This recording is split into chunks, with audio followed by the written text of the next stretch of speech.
Hərdən elə hadisələr olur ki, üzərindən illər keçsə də cavabsız qalır. Bugünkü videoda sizə iki belə hadisə haqqında danışacağam. Elisa Lam və Olivia Mabel'ın sirlərlə yoxa çıxması. Elisa Lam 21 yaşında idi. O Çində dünyaya gəlmişdi. Ailəsi 4 nəfərdən ibarət idi. 2003-cü ildə ailəsi ilə birgə Çindən Kanadanın Vancouver şəhərinə köçürlər. Qısa müddət sonra onlar bu şəhərdə kiçik bir Çin restoranı işlətməyə başlayırlar. Sakit bir həyat tərzləri olur. Elisa'nın həyatı çox uğurlu idi. O dünyada 40-cı yerdə olan British Columbia Universitetində 1-ci kursda təhsil alırdı. İngilis dilini mükəmməl səviyyədə bilirdi. Elisa çox disiplinli və çalışqan bir qız idi. Həmçinin bir geyim mağazasında part-time olaraq işləyirdi.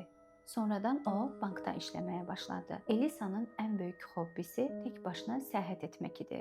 Amerikanın bir çox əyalətlərini tək başına ziyarət etmişdi. O 26 yanvar 2013-cü ildə Los Angeles'a gedir və burada Cecil otelə yerləşir. Bu qərar onun həyatında verdiyi ən bədbəxt qərar olur. Bu otel bir zamanlar çox prestijli olsa da zaman içərisində öz prestijini itirmişdi. Dünyaca məşhur qatillər Richard Ramirez və Jack Unterweger fərqli zamanlarda bu oteldə qalmışdılar. Bu oteldə birdən çox intihar hadisələri baş vermişdi. Həmçinin oteldə qalan gənc bir qız qətlə yetirilmişdi. 29 yanvarda Elisa sosial media hesablarının birində qorxunc bir oteldə qalıram başlığı ilə bir yazı yazır. Növbəti günlərdə ailəsinə zəng etmir. Onun ailəsi ilə münasibəti çox gözəl idi. Elisa'dan xəbər çıxmadığını görən ailəsi vəziyyəti polisə bildirir. 4 fevralda polis onun haqqında bir araşdırma başladır. 5 fevralda isə polislər oteldə ciddi bir yoxlanış edirlər. Hətta girilməsi mümkün olmayan şifrəli qapılarla qorunan otaqlara yüksək güvənlikli və hətta elektrikli kilidlə bağlanan xəbərdarlıq siqnalı olan binanın çardağı belə yoxlanılır. Kameraların birində isə uzun illər görənləri şok edən bir görüntü tapılır. Həmin kamera görüntüsü Elisa'nın ölümündən 3-4 saat əvvəl liftə çəkilir. Görüntülərdə Elisa çox qəribə hərəkətlər edirdi. Sanki bir şeydən gizlənirdi. Sırayla liftin bütün mərtəbələrinin düyməsini basır, daha sonra o əllərini tərsinə bükməyə başlayır. Elisa liftdən çıxdıqdan sonra isə lift işləməyə başlayır. Bu onun son görüntüsü oldu. Deyilənlərə görə Elisa'nın yüngül formada psixoloji narahatçılığı var idi. Amma nə özünə, nə ətrafındakı insanlara zərər verəcək dərəcədə deyildi. Üstəlik Elisa bu səyahətində dərmanlarını da yanında götürmüşdü. 19 fevralda müştərilər otelin suyunun rəngində və dadında bir fərqlilik olduğunu bildirdilər. Bu otelin çardağında hər biri 7500 litrlik olan 4 böyük su çəni var idi. Oteldə çalışan bir santexnik çardaqdakı çənlərin içərisinə baxarkən onların birinin içərisində cansız bir bədənlə qarşılaşdı. O, Elisa Lam idi. Tibbi ekspertizanın nəticəsinə görə Elisa ölməzdən öncə nə içki, nə də narkotik qəbul etməmişdi. Elisa boğularaq ölməmişdi. Öldükdən sonra çənə atılmışdı. Maraqlı olan odur ki, yüksək güvənlikli qapılardan necə keçmişdi və o çardağa necə qalxmışdı və o ağırlıqdakı çənin qapağını necə açmışdı.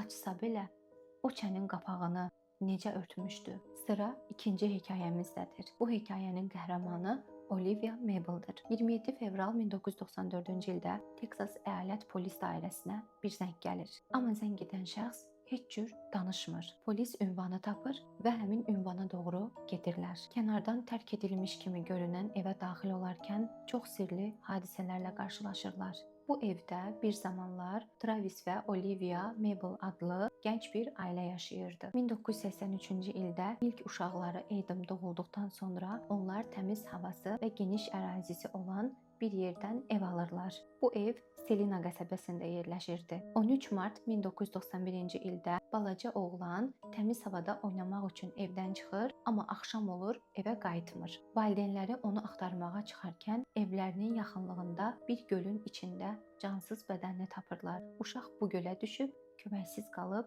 və boğularaq dünyasını dəyişibmiş. Oğullarının ölümündən sonra münasibətləri tamamilə pozulan gənc ailə boşanırlar. Travis evi tərk edir, Olivia isə orada yaşamağa davam edir. Gənc qadın işindən ayrılır heç kimlə ünsiyyət qurmur və evdən bayıra çıxmır. Hətta yeməyini belə evə sifariş edir. Olivia'nın ailəsi və dostları onunla ünsiyyət qurmağa cəhd etsələr də, o heç kimə cavab vermir. Qapını qırıb içəri daxil olan polislər bu evdə sanki son illərdə heç kimin yaşamadığını görürlər. Ev toz-torpaq içərisində idi. Sadəcə ölən uşaq Adam'ın otağından başqa evin digər otaqları bərbad vəziyyətdə idi. Olivia isə ölmüş vəziyyətdə Adam'ın otağının ortasında bir stulda otururdu. Olivia'nın əynində çox kirli və köhnə paltarlar var idi. Əlində isə bir kukla tutmuşdu. Bu kukla Adam'ın paltarlarına bürünmüş halda idi. Olivia'nın tam qarşısındakı stolun üstündə oğluna aid şəkillər, əşyalar və Olivia tərəfdən oğluna yazılan məktublar var idi. Bədbəxt qadın təxminən 2 ay öncə ölmüşdü. Ancaq o məktubların birinin üzərindəki tarix çox müəmmalı idi.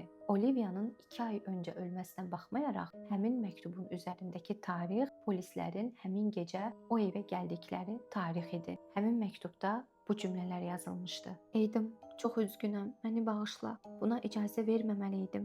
Artıq gedirəm. Sən iyrənc bir məxluqsan. Adam, sənə tərəf gəlirəm. Mənim şirin oğlum, səni sevirəm. Araşdırmalar zamanı məlum olur ki, Olivia evdə bir çox rituallar edirmiş. Sarı rəngli kağızların üzərində məlum olmayan bir dildə yazılan çoxlu yazılar tapılır. Qədim Hind dilinə aid olan bu yazılardan bəzilərində yarat və ya dirilt sözləri tərcümə edilir.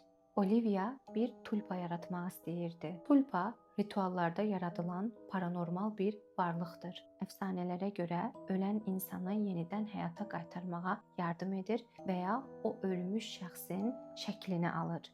Bu varlıq çox ağır psixoloji problemləri olan insanların gördüyü bir görüntüdür və o insanların xəyali dostuna çevrilir. Ən önəmlisi budur ki, Olivia təxminən 2 ay əvvəl ölmüşdüsə, o gecə polislərə zəng edən kim idi?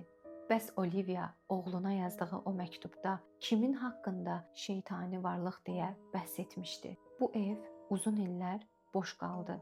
Heç kim bu evi almaq istəmirdi. Ev sahibi isə Navarro adlı paranormal hadisələri araşdıran bir mütəxəssisi bu evə dəvət edir. Navarroya görə isə bu evə girərkən sanki ilk saniyədən boğulurdu. Nəticədə Olivia'nın bir qəza nəticəsində öldüyü qərar alındı. Amma gerçəkdə nəyin baş verdiyini heç kim heç zaman bilmədi. Hər iki hekayənin ortaq cəhəti budur ki, insanlar yalnız faktlarla deyil, həm də fərziyyələrlə qarşılaşdı. Bu da onların illər sonra belə unudulmamasına səbəb oldu. Əgər bu tip real və düşündürücü hekayələri dinləmək maraqlıdırsa, videonu bəyənməyi, kanala abunə olmağı unutmayın. Növbəti videoda görüşənədək.